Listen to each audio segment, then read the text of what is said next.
Ladies and gentlemen, time flies like ghosts in the skies. It's halfway to Halloween again. What could be scarier? In this corner, tools meet ghouls with MacGyver. And in the opposing corner, little old ladies make me quite afraidies. We invite you and these two haunted homesteaders to put down roots and put up your spooks.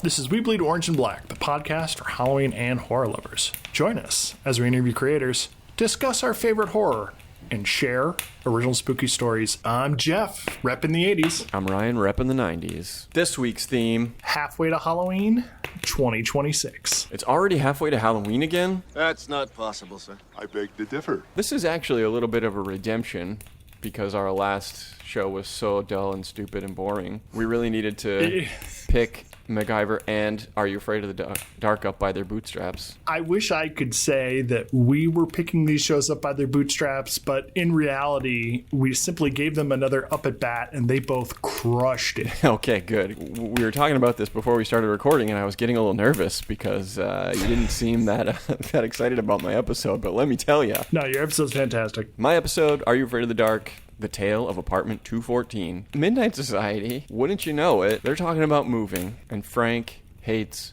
moving. And Gary hates moving. Betty Ann thinks, ugh, moving's the worst. And Tucker has stolen the fire powder, but it's really neither here nor there. Except this is a mysterious substance that powers the Midnight Society's ghastly tales. It is an explosive compound of some kind, and Tucker, the little scamp, took all of it and put it in his backpack like he was going to bring it to school. Cause some kind of mass casualty event. I was like, yikes! Or sweeten everyone's coffee, whichever came first. So Kiki comes along and says, woof, not me. I love moving. And wouldn't you know it, it feeds directly into my story.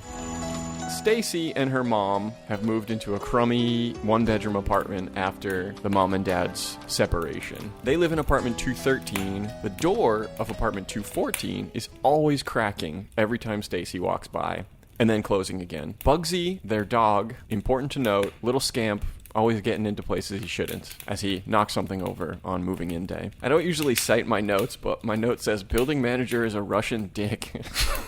They're like, parked in a no parking zone, and he goes, hey, what are you doing? And the mom startles and drops a gigantic jar of coins and smashes them all over the ground. Really doesn't have anything to do with anything, except it was funny and giant. It also shows that the mom is literally saving every penny she can. Like, they are in dire straits. That's right. Montage, the door of 214 cracking, Stacy reading on her balcony, and the 214 blinds rattling. Stacy goes off the balcony, and the dog is like, her? Mom is asleep at one point, and Stacy hears humming from apartment 214, so she goes to investigate. The lights flicker in the hallway. The creepy humming continues. But then the mom jump scares her and says, like, don't wander around at night. The next day after school, Stacy is just like, she's peeping in the peephole, reverse style. She's listening at the door. She gets spooked yet again by the neighbor girl, Angela. Angela doesn't think 214 is occupied. Outside, Mom and Stacy are getting groceries. Stacy sees an old lady in the window of 214. So she goes once again and pounds on the door. And finally, it cracks open, and a sweet little old lady, Madeline, invites her into tea. She's like, don't worry, I'm just a nice old lady. She shows Stacy her paintings, and she's very unbelievably forthcoming about her nephew who broke his promise, saying that he promised she would be able to live with him, but when he got a family, he kicked her to the curb. So she moved to this apartment with no friends and no family and no one. And she's like, I think you and I should become best friends and hang out all the time. And that would be really cool and important. And Stacy's like, yeah, sure. And they do become best friends. She's always hanging out over there. They have tea. She brings her groceries, helps her clean up her furniture, and so on. One day, Madeline is like, I need you to make me a promise, a very special promise. The most excellent promise you can make. That you will come by tomorrow, as it's a very important day for me. And I have a surprise for you. So, the next day dawns, and Angela has Battle of the Band tickets. Free Battle of the Band tickets. And Stacy can't pass that up. So, she goes. When she finally gets home that night, after rocking out and probably getting like a sweet, sweet contact high like I did at my first outdoor concert, she hears Madeline crying in her apartment. She goes to check on her and apologize, and Madeline is standing in the dark, completely in shadow, over by the window, and it's dark and it's stormy, and Madeline says, hoo, hoo, hoo, hoo, and then lightning strikes. Madeline is illuminated. She fucking flips out, and she says, and Stacy's like, shit, fuck. So she runs, turns on the lights. The apartment is empty. The door is locked. She can't get out. She's pounding. She's screaming. Manager opens the door. He's like, what are you doing in here? I don't know. He's Dracula. And then Stacy runs away. And the mom is like, whatever, dude. And Stacy's like, no, she was there and then she wasn't there. And they ask the manager and he says, no one lived in 214. No one lived there for years. And then they just kind of have to deal with it, so they go about their business. A couple days later, Mom is going out to meet the dad, and wouldn't you know it, it is a dark and stormy night. So Stacy's all alone. I'm sure she's creeped out, and there's a knock on her door. So she goes, looks at the people, and Madeline is standing out there. Madeline is reverse peeping. So Stacy opens the door, and she's like, oh, thank God. But there's no Madeline out there. Stacy goes to 214, because, like, what the hell? And it's empty, except for one painting of her and Madeline. Stacy is like holding the painting up, and as she's looking at it, the apartment fills in with furniture. And then she lowers the painting, and fucking Madeline is standing right there. She puts up her spooks hard, and she's like, why did you break your promise? It was a very lonely day for me, Stacy. And do you know why? It was my anniversary 10 years ago.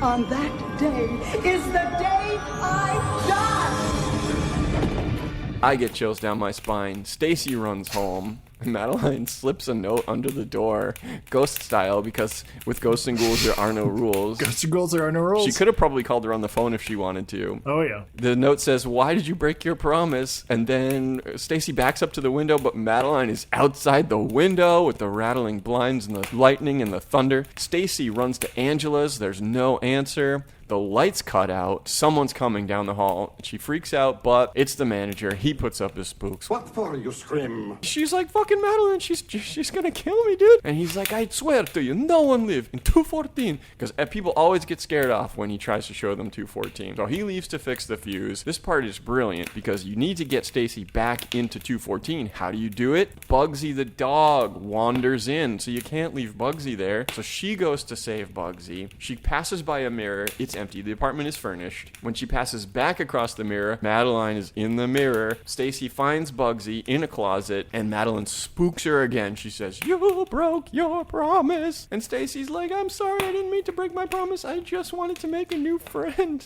And Madeline says, And did you make a new friend, Stacy? and then I cry, manly tears.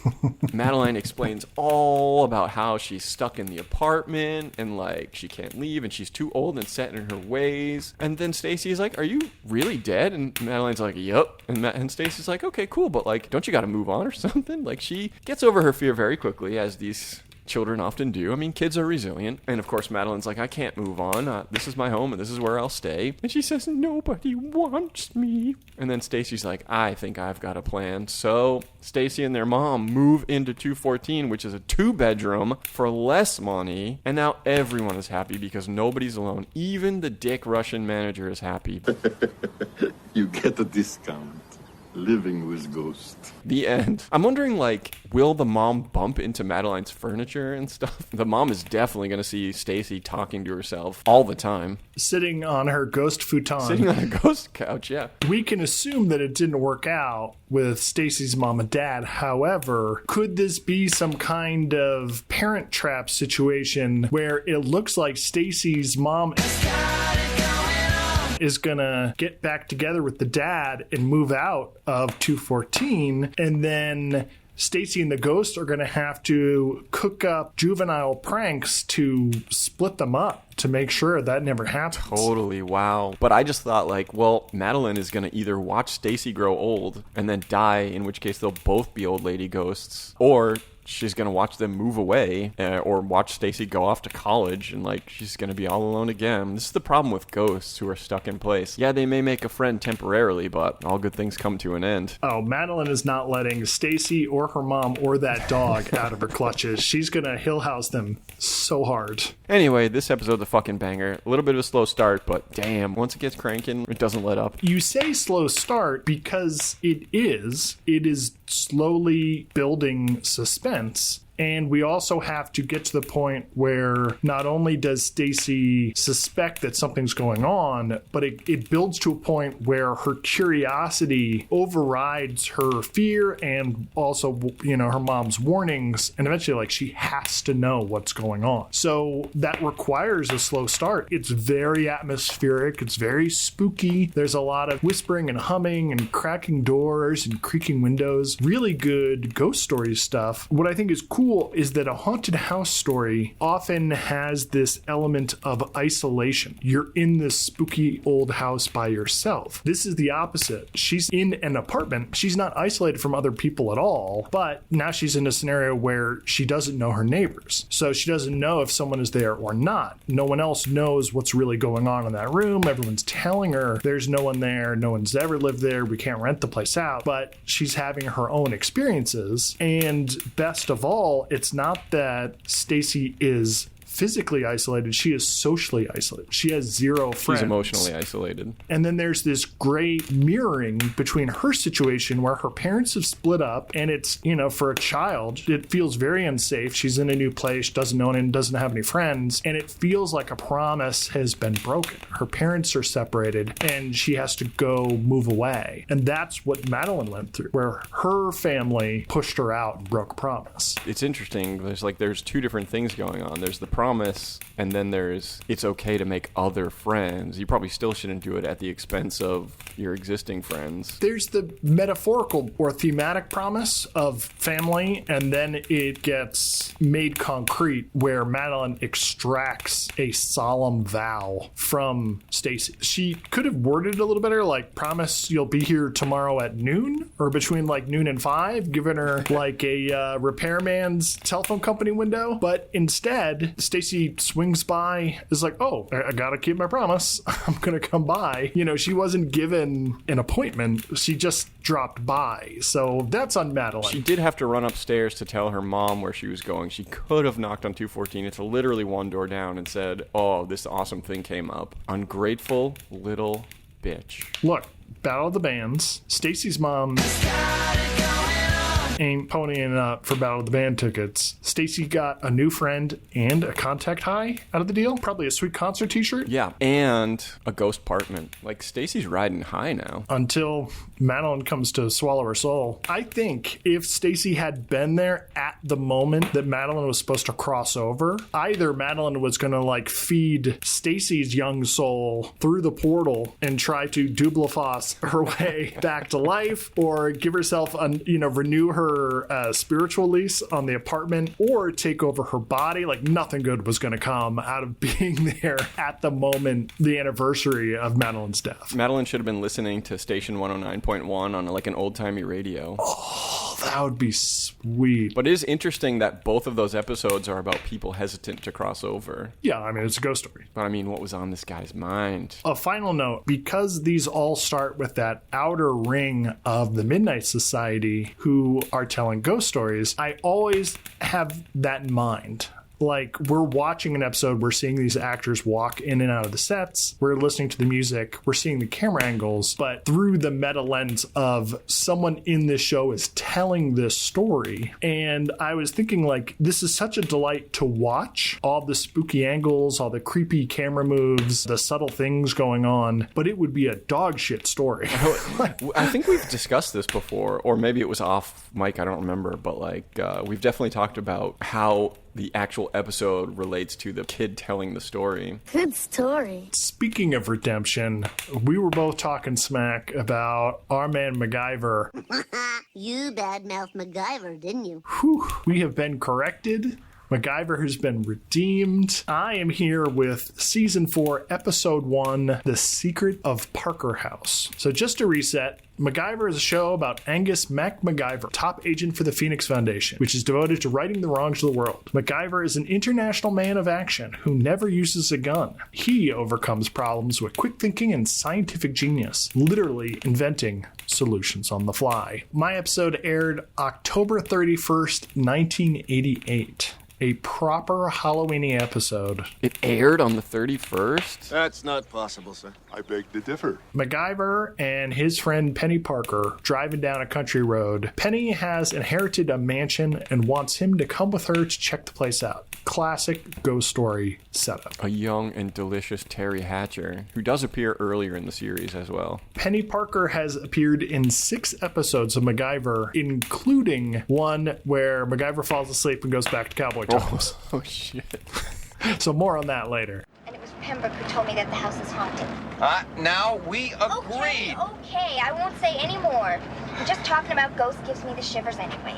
Penny, I'm sorry. The supernatural is just an easy way to explain what we can't understand. So we get to Main Street where kids are riding on bikes in costumes with pumpkin buckets. It's Halloween. It's awesome. We've got a cowboy, an unfortunate Indian, a black cat, a bumblebee, someone dressed like Murphy Brown, like a woman in like a tweed brown suit, a clown, a scarecrow, a Robin Hood, a bunny. Main Street is popping off. They swing by the post office / newspaper office / general store to pick up the keys. Every window is decked out with skeletons and pumpkins, but the lights are off. Penny peers inside and gets spooked by someone in a ghoul mask. Folks sure take Halloween seriously around here. The ghoul is actually Sylvia. She hands over the keys and tells Penny that her aunt went crazy after her bootlegging daddy got shot full of holes by gangsters. She left and went missing 30 years ago to the day. 30 years ago on Halloween. They head out, unaware that they're being watched by a hulking figure. 2 trick-or-treaters, a pirate and a thief / cat burglar in a black domino mask with bright red boxer shorts over an all-black outfit and cape, are skipping down the sidewalk. I don't know what that look is, but it's fantastic. They catch a glimpse of the giant and run screaming. Mac and Penny arrive at the mansion. Penny sees a shadowy figure in the upstairs window. The front door won't stay open, so our hero MacGyvers the solution by using a chair to hold it open. Classic MacGyver. A crack of thunder announces a midday shower. MacGyver rushes back inside, but his chair system fails. The front door slams shut, but the bedroom door swings open. It's Aunt Betty's room. It's in perfect condition and dust-free. Penny finds a music / jewelry box, drops it, exposing a hidden diary. MacGyver jump scares her with a birthday cake. Penny admits she's creeped out by the house, so MacGyver makes her chant. There's no such thing as ghosts. There's no such thing as ghosts. Come on, There's no such thing as ghosts. There's no such thing as ghosts.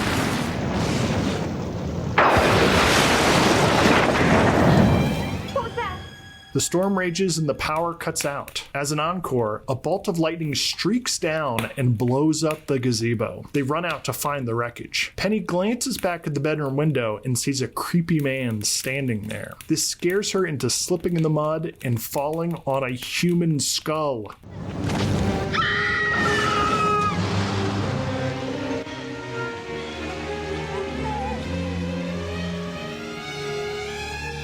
The next morning, the sheriff shows up and dismisses it as an old Indian burial ground. MacGyver says, nope, modern dentistry. They look through Aunt Betty's diary and track her descent into madness through her devolving penmanship. MacGyver goes to town for CSI supplies. Penny uncovers the family portraits and finds one with its face sliced out. MacGyver goes back to Sylvia's to check out old articles about Aunt Betty. Her face has been chopped out of all of these as well. Penny gets scared and makes the mistake of chanting, "There's no such thing as ghosts. The entire house starts quaking with deafening crashes. She runs outside and discovers that the tarp over Aunt Betty's remains is rippling. She tiptoes towards it, and a skull thrusts out of the ground. It's just MacGyver digging up bones. MacGyver is just all over that crime scene. He's got his fingers in there. He's licking stuff. He's scattering bones. MacGyver uses all of his senses. Whatever's going on around here has got nothing to do with ghosts or goblins or the supernatural.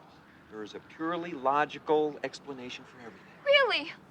Well, that would sound a lot more reassuring if you weren't holding a human skull. They go inside, and Mac uses pencil erasers, rubber cement, ping pong balls, cotton, and modeling clay to MacGyver the skull back into a human face to learn its identity. The finished head looks sort of like Penny, proving that it is indeed Aunt Betty. I vividly remember this scene. I thought it was so awesome. I was like, oh, how do you know how to do that? That was like before CSI was a twinkling in a TV executive's eye. Like just the skull they were handling throughout the episode was so like grimy and gross and realistic. Again, like it was the actual Spooksville. skull of a crime Yes. scene, which is now covered with pencil erasers, super glue, clay, and He even put like a little spring in the jaw so he could make it talk. Penny goes upstairs to rest. The hulking figure creeps on her. She wakes up and finds flowers on her pillow. They show the reconstructed head to the sheriff, and he lectures them for tampering with evidence. oh, well, there you go. They chat over coffee. They tell him about the diary. Penny goes upstairs to get it and ends up dancing around her bedroom to the music box, tripping balls. MacGyver pokes around the bones some more and uses his knife to MacGyver some sparks off them with his pocket knife. Penny finds a ring in the flower box outside her window. It's probably a clue, but before we find out, a secret door in the closet pops open, and the hulking figure abducts her. MacGyver hears the scream, investigates the bedroom, and uses a candle to MacGyver the location of the hidden passageway. He makes his way down to the dungeon, where he finds a candle-studded altar to crazy Aunt Betty, plastered with all the missing faces. He finds Penny, but the monster finds him first. It's just a big oaf, but he fetches MacGyver a clout with his oafish backhand. Mac regains consciousness. The monster's name is Virgil. He only grabbed Penny because she was tripping balls and hanging out the window. MacGyver tells her that her coffee was drugged. Virgil moves some rusty drums of chemicals around the boiler room. This is the old moonshine still. I make the juice. Betty liked the juice. When Virgil saw Penny in town, he thought Aunt Betty had finally come home, so he restarted the distillery, causing the house above to rattle and creak. And the source of Aunt Betty's madness? Lead poisoning from the old still. MacGyver confirms that it had saturated her bones. That's not what killed her, though. Her skeleton had been shattered. The sheriff and Sylvia randomly show up and say, Virgil done it. He yeeted Betty out the window. Virgil is Sylvia's brother, you see. So she conspired with the sheriff to keep it all a secret. Not so fast, says MacGyver. Twist. I found the sheriff's initials on that ring. That is definitely a clue. And Aunt Betty's dresses weren't big because she was fat, she was pregnant. The sheriff made her abort their illegitimate love child and pushed her out the window anyway. They've really buttoned this mystery up. But twist! The sheriff shoots the pressure valve off the still and locks them in the dungeon. The boiler's going to blow, ignite the moonshine, and kill them all. MacGyver finds limestone on the dungeon wall, deduces that section is above ground, and then coordinates them all to mount a pipe on the boiler's weak point. When the built-up pressure ruptures that first, it will turn the pipe into a torpedo and blast an escape hatch through the wall. Outside, the sheriff buckles Betty's skull into the passenger seat and tries to flee the scene of his many crimes, but the engine won't start. MacGyver's plan works perfectly, but the ensuing explosion makes the ruined gazebo smash onto the sheriff's Jeep, sending a wooden beam final destinationing through his ribcage. The day is saved, and justice prevails. There's a button where MacGyver tells Penny, told you so, ain't no such thing as spooks. A haunting melody of the music box floats down from Aunt Betty's window. Is that so?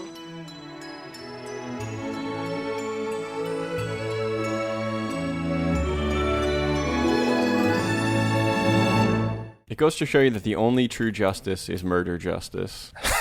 Yes, is to Final Destination a wooden beam through someone's entire rib cage. I was a little disappointed once again that there was a logical explanation for everything, but there's like a little spookiness at the end. Like, I'm pretty sure Betty Ghost murderized the sheriff, so. Oh, for sure. And for someone who was so keen to cover up his crimes, it is funny that he had long ago engraved their names onto that wooden beam and just left it there for anyone to find. What did you think of this episode of MacGyver? I liked it. A lot better than the Alien episode. For sure. So Virgil is like redeemed in the end. He's not a bad guy. He's not a criminal, but he still has a terrifying shrine to Betty down in the basement with 1,000,000 candles and 1,000,000 photos of her taped to the wall. He's still going to snap one day and try to abduct Penny and end up breaking her neck. It's only a matter of time until he finds someone to fill the role of his beloved. I hope he doesn't get his hands on that reconstructed skull. Oh, boy. That's all I'm saying. All right, let's run through these ratings. Body count for MacGyver,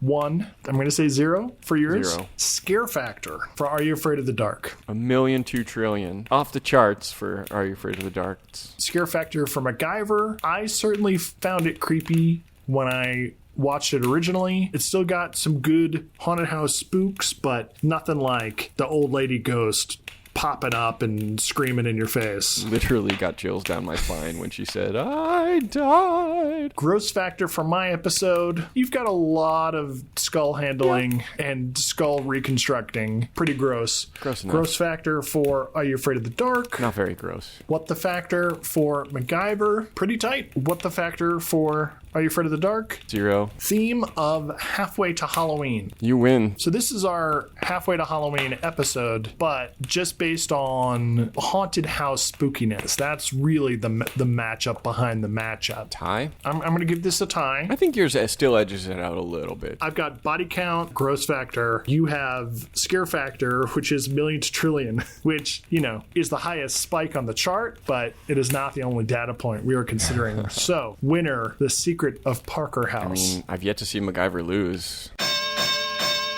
As we were saying before, the character of Penny Parker appears in 6 episodes of MacGyver, including one where he dreams he's in the Old West. It's not a Halloween episode. It's not a scary episode.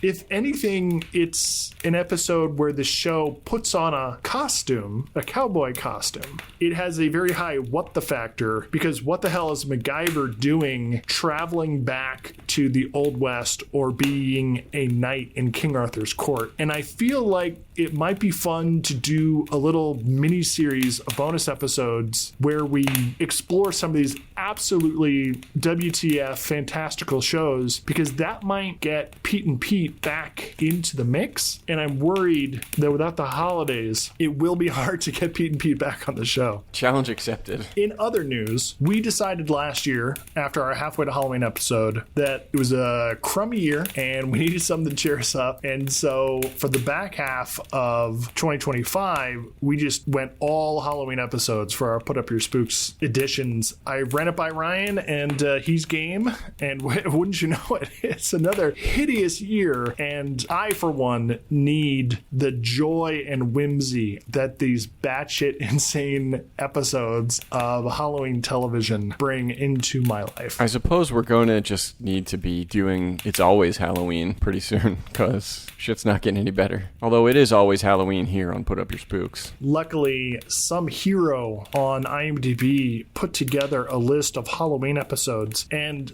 I, of course, have been trolling the internet for years, snuffling up every Halloween episode I could find. This is a gold mine. Oh my God, I'm only a third of the way through it, and I have found Halloween episodes of Cheers. There's an episode of Happy Days where a witch puts an evil eye on someone and their arm gets possessed and they have to do an exorcism on Halloween. Whoa. I'm like, oh my God, we need to start cranking out more episodes. There is a glittering orange and black road stretching before us, and it is incumbent upon us to lead our listeners to the promised land. So we are halfway to Halloween, and I say... Put up your fucking spooks, motherfuckers. Put up your fucking spooks, motherfuckers.